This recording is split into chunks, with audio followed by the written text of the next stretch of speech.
بسم الله الرحمن الرحیم. څنګه چې تاسو ته پته ده چې 11 اکتوبر د 2 میاشتو نه مخکې اعلان شوی. اصل کې د 11 اکتوبر د عدالت مقصد هم دا دی چې د پښتنو سره کوم ظلم، کوم جبر، کوم زیادتی شوې ده چې هغه مونږ دې عدالت ته راوړو.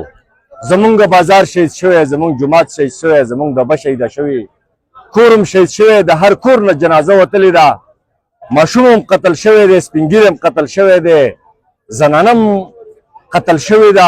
دا مونږ نن دې عدالت کې د عدالت د دې لپاره لګېدلی دی چې مونږ به نن دلته د خپل آه او فریاد دا څومره ظلم او بربریت چې زمونږ سره د ریاست کلی دی دا به انشاءالله مونږ ټولې دنیا ته په ډاګه کوو.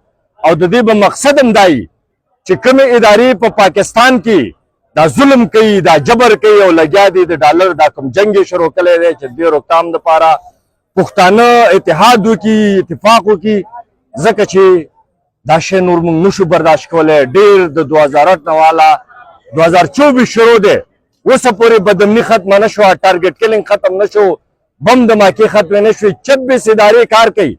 ډېره د افسوس خبره ده اوس پرون دوی یو بل غوبل شروع کو چېرې موږ شیډول پورت کې دا کوو، موږ به اف آی آر ریکارډ کړو، حالانکې په ما باندې بذات خود د یو میاشتې مخکنۍ درنې اف آی آر کټ کړی. ته ماته دا ووایه چې دا ایین کې لیکلي ستا دپاره ایین دی، قانون دی چې په موږ باندې جبر کوې، په موږ قتلې، زموږ کور رانې، زموږ جومات رانې، نو ستا دپاره هېڅ نشته.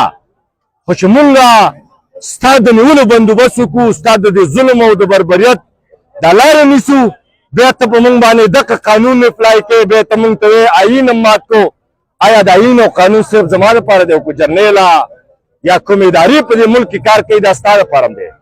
نور به انشاءالله موږ دغه ادارې، کوم ادارې چې قانون ماتوي، کوم ادارې چې آیین ماتوي، انشاءالله دغه ادارې به موږ نیسو، دا به تړو. د دې بل حل نشته، ځکه چې دیو روایات ماتلو، دیو په پاکستان کې 80 کاله داسې کارنامه نه ده پرېښې چې یاره موږ په هغې باندې سوچ وکړو او موږ ووایو چې یاره زموږ ادارې دا کوي. تاسو ګورئ یو جج په پاکستان کې تر اوسه پورې نه دی پاتې شوی د ریټایرمنټ نه پس، هغه سیده د ملک نه تښتي. یو جرنیل داسې نشته چې هغه ریټایرمنټ اخیستی دی، هغه د ملک کې پاتې شوی دی. او صرف دا ښایي موږ محب وطن یو. محب وطن خو په دې ملک کې پاتې کېږي، د دې ملک د بقا دپاره او د سالمیت دپاره هغه په دې ملک باندې خفه کېږي.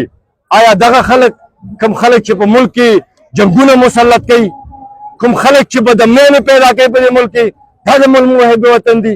نو انشاءالله د دې عدالت مقصد هم دا دی چې موږ به دا کوم ظلم او بربریت شوی انشاءالله د دې حساب به کوو. دا کوم قتلونه دي وکړي دي انشاءالله د دې حساب به د دې عدالت په ترو باندې غواړو. موږ به انشاءالله نور دغه